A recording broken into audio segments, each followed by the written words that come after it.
Buen día, profesora. El día de hoy le voy a hablar de las respuestas cardiovasculares integradas. El sistema cardiovascular regula el transporte de oxígeno, nutrientes y desechos, ajustándose dinámicamente a las demandas del organismo.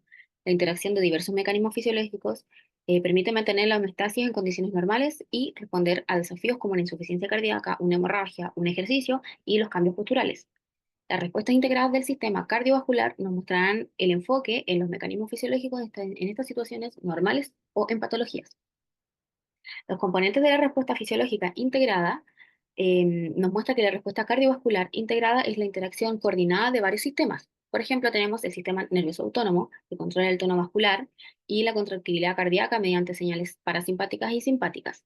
El mecanismo Stanley va a ajustar el volumen sistólico en función de la precarga, es decir, el volumen de sangre que llega al ventrículo durante la sístole, perdón, durante la diástole. La regulación hormonal, el sistema renina-angiotensina-aldosterona y las catecolaminas van a regular la bulimia, así también las hormonas como la ADH, la resistencia vascular y la retención de los líquidos. Y por último, los factores locales, los cambios metabólicos, van a ajustar el flujo sanguíneo mediante la vasodilatación. Acá tenemos dos patologías que nos van a ayudar a entender esto. Yo les voy a hablar de la insuficiencia cardíaca. La insuficiencia cardíaca ocurre cuando el corazón permite su capacidad de bombear suficiente sangre. Los mecanismos compensatorios, como el mecanismo de Starling, el aumento de la precarga va a mejorar temporalmente el volumen sistólico. Sin embargo, este exceso de la precarga puede conducir a un edema pulmonar o un edema sistémico. El reflejo vasoreceptor, su disminución de la presión arterial va a activar este sistema nervioso simpático, lo que aumenta la frecuencia cardíaca y la contractibilidad ventricular. En la retención de los líquidos, la liberación de la ADH, esta hormona, y de la activación del sistema renina-angiotensina-aldosterona van a incrementar la volemia para mejorar el gasto cardíaco, pero este puede exacerbar el edema ya mencionado. Y como les comentaba, las complicaciones, como la intolerancia al ejercicio debido a la incapacidad, em, limita que el corazón pueda aumentar su gasto cardíaco. El edema pulmonar o el edema periférico, una insuficiencia renal, una uremia o un shock séptico.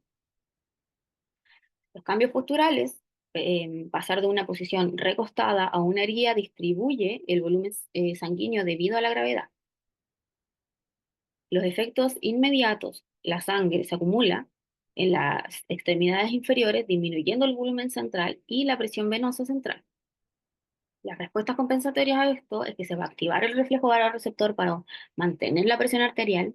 Y en los grandes animales, el pequeño tamaño de las venas en las patas ayuda a limitar el remanso de la sangre.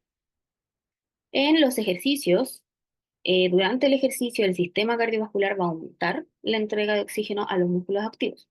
Los mecanismos integrados acá sería el control metabólico local, que va a generar una vasodilatación en los músculos activos, va a aumentar el flujo sanguíneo. El orden central y el reflejo del ejercicio va a incrementar la actividad simpática, ajustando el gasto cardíaco y redistribuyendo este flujo. Y por último, la bomba muscular y respiratoria va a mejorar el retorno venoso y la precarga. El ajuste del gasto cardíaco puede aumentar de 4 hasta 6 veces en ejercicio extremo. Acá les muestro una tabla de las diferencias de estos mecanismos en las diferentes situaciones, como les nombré, la insuficiencia cardíaca, la hemorragia, los cambios culturales o el ejercicio. Tenemos sus mecanismos compensatorios, que se los nombré recientemente, y podemos diferenciar que en la insuficiencia cardíaca este va a mantener el gasto cardíaco, la perfusión tisular, pese a una disminución en la contractibilidad. En cambio, en una hemorragia, esto va a ayudar a que se mantenga la presión arterial, la perfusión de órganos vitales en un volumen circundante reducido. En cambio, en los cambios culturales va a evitar la hipotensión por disminución del retorno venoso y el gasto cardíaco. Y en un ejercicio se va a promover el flujo sanguíneo adecuado a los músculos y va a mantener estable la presión arterial. Esto es en cuanto a los mecanismos. Esto es cómo funcionan los mecanismos. En conclusión, el sistema cardiovascular responde dinámicamente a desafíos mediante una interacción coordinada de mecanismos nerviosos, hormonales y de metabolismo. Estas respuestas son necesarias para mantener la homeostasis, pero en condiciones de patologías como sería la insuficiencia cardíaca o la hemorragia. Los mecanismos compensatorios pueden ser suficientes, perdón, pueden ser insuficientes, llevando a complicaciones graves. Comprender estas respuestas integradas es clave para el diagnóstico y saber qué tratamiento llevar en la medicina veterinaria. Preguntas. ¿Cómo el reflejo varoreceptor compensa una hemorragia? Bien, el reflejo varoreceptor detecta una caída de presión arterial, lo que disminuye la actividad parasimpática y va a aumentar la actividad simpática. Esto va a elevar la contractibilidad cardíaca, la frecuencia cardíaca y la resistencia periférica total, que va a ayudar a restaurar la presión arterial. Este mecanismo es crucial para evitar el colapso circulatorio en una hemorragia aguda, pero no puede responder el volumen, perdón, no puede reponer el volumen sanguíneo perdido por sí solo. ¿Por qué el mecanismo de Starling no puede compensar completamente la insuficiencia cardíaca? Bueno, en la insuficiencia cardíaca, la contractibilidad del corazón está disminuida, lo que limita la actividad del mecanismo de Starling.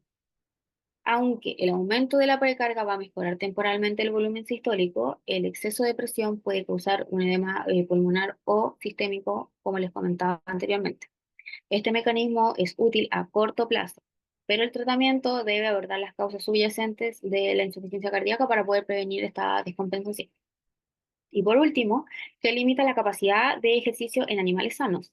La capacidad de ejercicio está limitada por el gasto cardíaco máximo, que determina cuánto oxígeno puede entregar el corazón a los tejidos activos. Una vez que alcanza este límite, el transporte de oxígeno a los músculos es insuficiente para mantener este ejercicio.